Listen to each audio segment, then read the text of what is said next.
The following program contains secret hacks. Attempting some of these shortcuts can be dangerous and is ill-advised. The dictionary definition of a sucker is someone who's gullible or easily deceived. That's disgusting. Go. Ow! Ow! Ow! What is wrong with you? Make you a man! How was it? It tasted like sadness. Suckers fall victim to scams. You're gonna play follow the lady. They lose money, believe blatant lies, and they get taken advantage of. Well, not anymore. I'm gonna teach all of you suckers out there how to spot a lie. Your thermostat was totally shot, so we're gonna have to replace that. Expose a scam. As an intuitive, I think and speak in pictures. Hang on to your money and fight back. I got 60 bucks right now, and we're done. I'm gonna show you how not to be a sucker. I'm Brian Brushwood, and I've picked up the tools of scientists and spies, of criminals and con artists. I've mastered incredible tricks and dangerous stunts as a professional magician. Now I have an encyclopedia of shortcuts, secret data, and helpful hacks designed to help you make life easier and give you the upper hand. Whoa, buddy. This is Hacking the System.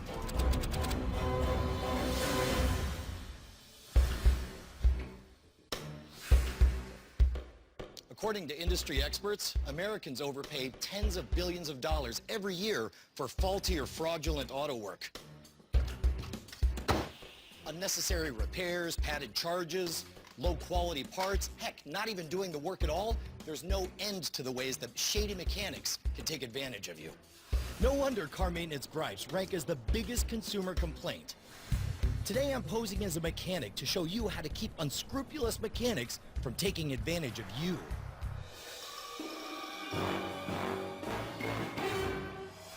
Look, I know next to nothing about car repairs, but I'll bet I could talk someone into work they don't need, and hidden cameras will catch it all. What can I do for you? So I think it's been a while since I've gotten my oil changed and my car inspected. All right, now you say been a while. How long are we talking about? I think like 5,000 miles. All right. Tell you what I'll do. I'll get the oil changed. I'll give it a full 37-point inspection. Gonna check out the power couplings, the drivetrain, the complete powertrain. We're gonna check it all out. Okay. See what I did? I added several services she didn't ask for without even looking at the car. Never agree to something without knowing if you even need it. Do you know how much that costs? Don't worry about it. I'll take care of you. Okay, You got your thank keys? Yeah, thank you. Awesome. Thank you. Never agree to work without a written estimate. The customer has no idea what I'm gonna charge, but once the work's done, without an estimate, she'll have to pay for it.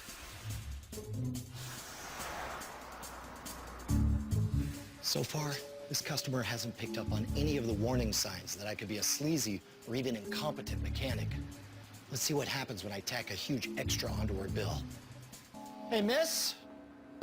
Well, the good news is even after 5,000 miles, the oil wasn't a problem. However, your thermostat is pretty much shot. Normally, these are $500 new to install. However, I have a perfectly good used part that I can get in there for only $200. Your car's already up. We can knock it out right now. Some shady mechanics will replace perfectly good parts with old ones they have laying around. Always ask for the parts you're replacing so you can check them out later with someone you trust. That's a little bit higher than I thought it was gonna be. I thought it was just gonna be an oil change. I mean, I don't want you broken down on the side of the highway. Have you ever been there? Broken down on the No. side of the highway? No. No, and I don't think you want to be. Yeah, no. Don't let yourself be intimidated. If you're not sure, get a second opinion from a trusted source. What do you say we just go ahead and take care of this right now? Okay. All right. All right, Better yeah. safe than sorry, right? Yeah, that's fine. You got it. I just suckered this customer into repairs she doesn't need. The remedy's simple. Ask for a license, look up reviews, get a referral. And if you don't know anything about cars, educate yourself. Or at least take along someone who does know. Never pay for repairs that you haven't authorized beforehand. If a mechanic tries to steamroll you with excess charges, stand your ground. The law is likely on your side. This customer, she'll be pleased to discover she was part of an experiment and get her oil changed for free. My name is Brian Brushwood. Hi. And we have a few cameras set up. What? Don't be a sucker next time you need a car repair. I guess you don't know a lot about cars, right? That's okay, because neither do I. And you can even be your own mechanic. Next time your check engine light comes on, you can save yourself a costly trip to the mechanic by using one of these. Nowadays, you can pick up affordable diagnostic tools online that plug directly into the car's computer. Give you information on airflow, fuel efficiency, RPMs. Some of them even have Bluetooth and will connect straight to your phone. This is great information to have before making a potentially costly trip to the mechanic. Let's see if you could get this one. True or false? Buying higher octane fuel guarantees you'll get better gas mileage. The answer is false. According to the Federal Trade Commission, most vehicles experience absolutely no benefit from buying more expensive, higher octane fuel. So unless your car's manual recommends high octane fuel, stick with the regular. Don't be a sucker. Speaking of which,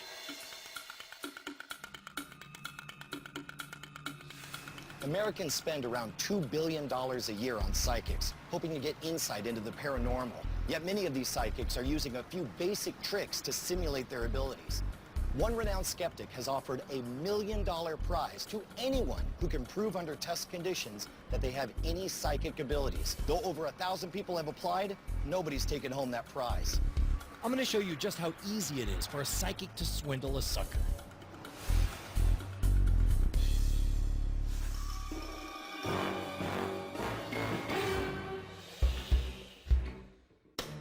One way psychics create a connection with you is by making Barnum statements that take advantage of what's called the Forer effect. This is a unique psychological defect that we all have that causes us to take general statements and believe they apply uniquely to us. Here, I'll show you. I'm gonna give you a psychic reading. Not even gonna charge you for this one. You have a need for other people to like and admire you. You have untapped potential, but sometimes you wonder if you've made the right life decisions or directions. You feel like you're worth more than you're being paid. You're calm on the outside, but inside, you often feel turmoil. Sound like you? That's the brilliance of these statements. They're designed to sound like they apply to everyone. People rank statements like these as almost 85% accurate. Hello, ladies. Come on in, it'll be a lot of fun. Totally free. I'm pulling people in off the street for a free reading. They're all perfect strangers, and I'm no psychic, but I do know how to cold read people. Understand that as an intuitive, I speak in pictures. And not all of these will make sense to me. Some may be from the past, some may be from the present, some may be from the future. I ask that you keep an open mind, that you try to follow along. It's a smaller man, older. I want to say his name starts with a B or a P. Patrick, by any chance? Pat. Who's Pat? Oh, that's my grandfather. He passed a couple of years ago. Getting a name right is essential, but surprisingly, not that hard. Cold readers usually throw out common names or letters, waiting for the victim to volunteer more information.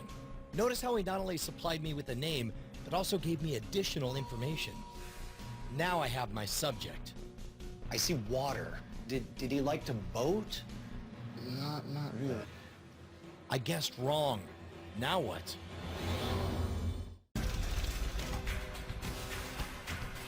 I'm posing as a psychic to demonstrate how easy it is for charlatans to sucker people using a technique they call cold reading. I want to say his name starts with a B or a P. All I'm doing is manipulating the conversation so the customer gives me the answers I need. Did he like to boat? Not really. While I may be doing the talking, my subject's responses provide the meaning and context. Because it's not flat water, it's in motion, it's manicured, like you would see on a golf course, like very manicured. He used to love golf. Of course. Boom. Transformed it into a hit. And he's dressed like in his Sunday best. He is like he just got off the links. Another miss. As I'm making statements, I'm looking for physical cues to see if I'm on the right track. Which is weird because he's not normally a formal person. He's rather casual, right? I feel like May or June was important. The summertime was what happened during the summer? I usually visited him and my grandma, like my grandparents, during the summertime. I picked summertime because it's usually a happy time for most people, and I'm betting on it as when he may have connected with his grandfather. And that makes sense because he's smiling, and he wants you to know that those were some of the best days of his life. Finally, cold readers almost always end their readings with a stock statement designed to comfort and please. Thank you. Of course, at the end of the session, I let everyone know that I was demonstrating cold reading techniques. God, I feel like I'm even acting this way. Interestingly, this guy said he was skeptical, but that he wanted to believe. And that's the key to a fake psychic's success. Whether you believe in psychics or not, at least now you won't be a sucker. See if you can figure this one out. Which first lady held numerous seances in the White House? Was it Jackie Kennedy, Eleanor Roosevelt, Mary Todd Lincoln, or Martha Washington? The answer is Mary Todd Lincoln. Her 11-year-old son died during the height of the spiritualism movement in the 1860s, which led her to many nights trying to contact spirits. From conjuring spirits to scalping concert tickets, you've got to keep your guard up.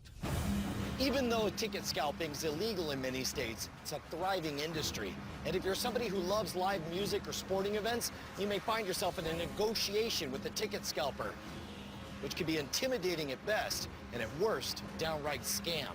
I'm outside of a sold-out event right now so I can show you how to safely get the tickets you want without being ripped off.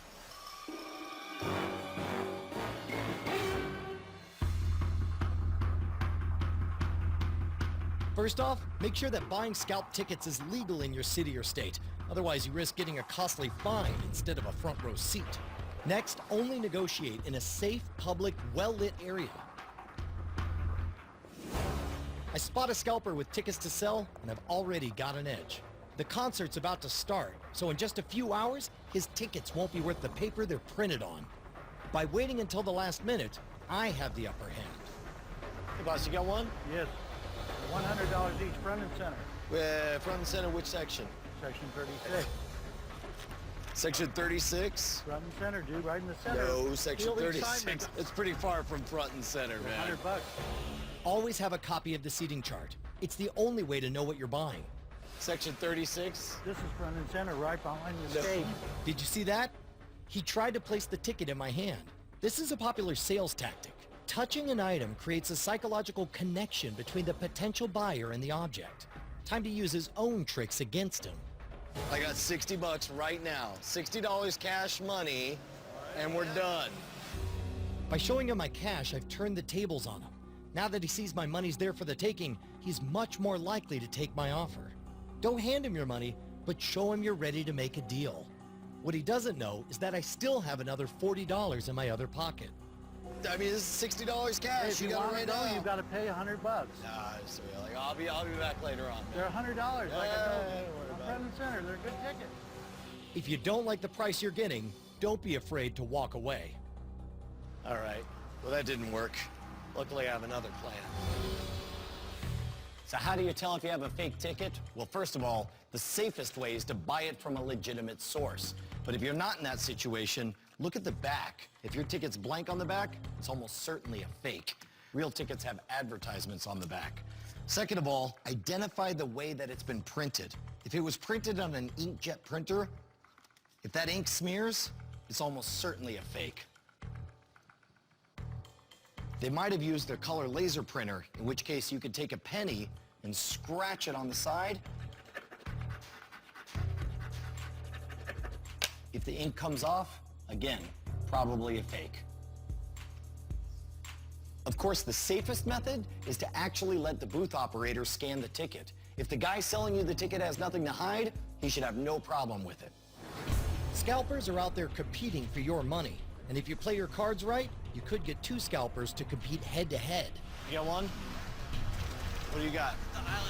Hey, back down. What section you got? Hey, man, I'll drop him to 80. Yeah, you taking 80 bucks. Can't you see I'm working with this Just guy? give me here? 60. My customer. I got it for $80. Do it. Back down, dude. Just drop it. Hey, look. I'm outside a popular venue looking for a last-minute concert ticket. The best thing would be to find a genuine fan, but right now I have two scalpers fighting for my business. Here's how you avoid getting suckered by a scalper. So you got one? What do you got? The aisle and the load, sir. Back down. What section you got? And the Hey, aisle. man. I'll drop him to 80 for you. Taking Hey, 80 bucks. can't you see I'm working with this guy? Give me here? 60. My customer. I got it for $80. Do it. Back down, dude. Just drop it. Hey, look. Dude, you got 5 minutes, and those are worth nothing. 60. Give me 60. Oh, yeah, 60? Are we good on 60? Yeah, give me 60 right now. All right, we're good. 5 minutes. Good. I got good seats, and I didn't compromise on price. I got a concert to go to. Quick quiz. What denomination is the most commonly counterfeited bill in America? Is it the $5 bill, the $10 bill, the $20 bill, or the $100 bill? The answer is the $20 bill. Next in line, the $100 bill, the most counterfeited bill in foreign countries. Have you ever been passed a bill and you're not sure if it's totally legit? There's an amazingly simple test you could pull off to know whether or not it's a real bill. And believe it or not, all it takes is a magnet. Real U.S. currency is printed with ferrous material in the ink. That means a magnet should attract the bill. In this case, we've got 5 identical U.S. bills. 4 of them are counterfeit. One's the real thing. Let's see which one identifies itself.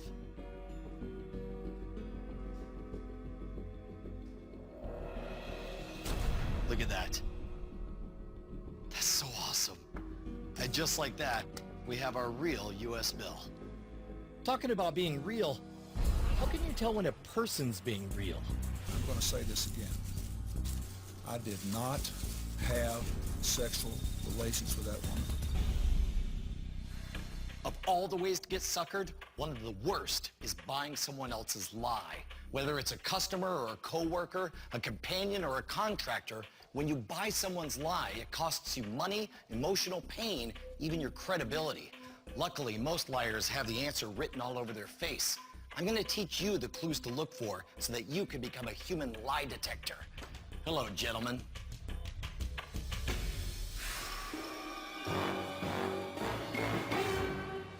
Some guys on the production team have volunteered to let me put some facial reading techniques to the test. I'll ask them a series of questions and see if I can spot who's lying and who's telling the truth. I understand one of you did something interesting. What was it? I've eaten a live cobra heart. I've eaten a live cobra heart. I've eaten a live cobra heart. What was the first thing you thought of when you ate a cobra's heart? That I was awesome. What about you? When you ate the cobra's heart, what was the first thing that came to your mind? I was still pretty worried about getting sick. Like poisoned? I figured there's a possibility there's still poison somewhere, you know, coursing through its body. Something would still maybe get me. Did you kill the cobra yourself, or did someone else kill it? No, someone else killed it How did they do it? with a knife. How big is a cobra heart? It's not that big. Yeah? No larger than a golf ball. Did you take it in one bite? I swallowed it. You swallowed it whole?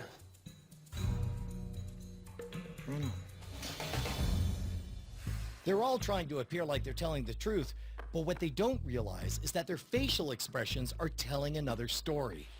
Our faces have 42 muscles and thousands of different expressions. While body language is something we're all aware of at times, there are also micro-expressions which are unconscious. They can't be controlled. They appear so fast they give us away before we gain control of our faces. Now, analyzing expressions is not an exact science. It takes years of training to become an expert, but these small clues can help me take a good guess. After watching their faces carefully, pretty sure I know who's telling the truth and who's lying. Let's see if I'm right. Before I even begin, Nick takes a big swallow, indicating he's getting ready to lie. That's not enough to say for sure.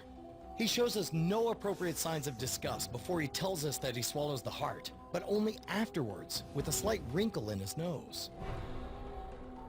He also raises his eyebrows when he says that he swallowed it. I swallowed it. This might mean he's trying to impress me by emphasizing his words. I'm not 100% sure Nick is lying, but I'm definitely suspicious of him. Paul's got fear written all over his face, and that could tell us that he's too scared to eat the cobra's heart. Here, his lips stretch just before he presses them together. The stretched lips indicate fear, which he then tries to disguise by pursing them together. Something would still maybe get me. Again, Paul shows signs of fear when his eyebrows raise and he swallows slightly. And finally, Paul's lip goes slightly up, showing us contempt. Contempt is often associated with lying. Paul's face gave him away. I'm gonna guess that he too is lying. Which leaves Alex. I gotta say, I would not have chosen him as the guy telling the truth. But let's see what his face tells us. I've eaten a live cobra heart. Alex is wearing a suppressed smile, showing me he's genuinely satisfied that he ate the cobra heart. That I was awesome. When I ask him what he thought after eating it, Alex looks upward and answers naturally. This is a sign of sincerity, as he appears to be recalling a memory. Yes. When he answers, he nods his head, confirming he felt awesome. Throughout, he shows no signs of contradicting what he says with his expressions, leading me to believe he's telling the truth. I'm not totally convinced, but there's only one way to find out.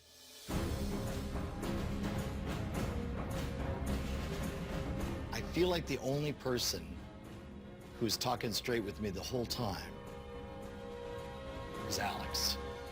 Did you eat the cobra heart? I did. When did you eat the cobra heart? Just college abroad. That is awesome. Obviously, nothing's 100%, but man, micro expressions really give stuff away. Well done, gentlemen. It's gross. Cobra heart. Well, there's no foolproof way to keep from being suckered, but at least now you have a few tricks up your sleeve to make it less likely. Not bad. Of course, if you want to try your luck, we're gonna play Follow the Lady. That's up to you. We're going all in. You're going all in? Yeah. Which one? All right. You're right? You're not right. I'm so sorry, guys.